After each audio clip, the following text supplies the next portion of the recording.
Ibu jual kue keliling, sosok buruh gudang tani yang berhasil lulus Bintara Polri, nangis lihat teman diantar ayah.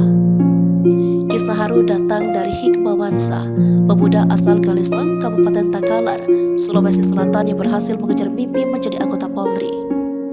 Di tengah keterbatasan ekonomi sebagai buruh gudang tani, Hikmawansa kini bisa menjalani pendidikan di SPN Batua. Tentu tidak mudah bagi pria yang akrab disapa Wawan ini untuk dapat lolos menjadi abdi negara di kepolisian. Sehari-hari Wawan hanya bekerja sebagai buruh di gudang jagung membantu ibundanya.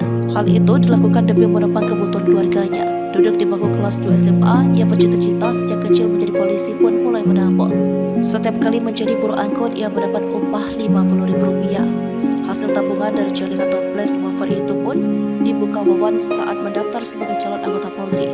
Hasil tabungannya itu digunakan demi biaya operasional saat mengurus berkas pendaftaran. Di tengah kesederhanaan, Wawan terus berjuang hidup gigih dan tekun setelah sang ayah meninggal dunia saat ia berusia 9 tahun. Meski ditinggal sang ayah saat masih SD, tidak menyurut niat Wawan untuk menggapai cita-citanya.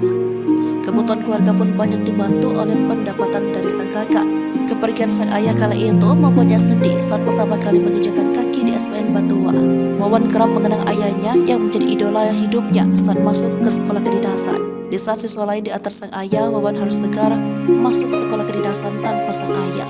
Diketahui sudah 4 bulan lebih Wawan bersama 256 siswa lainnya ditempah di sekolah kedinasan di Jalan Urip Sumaharjo, Kota Makassar.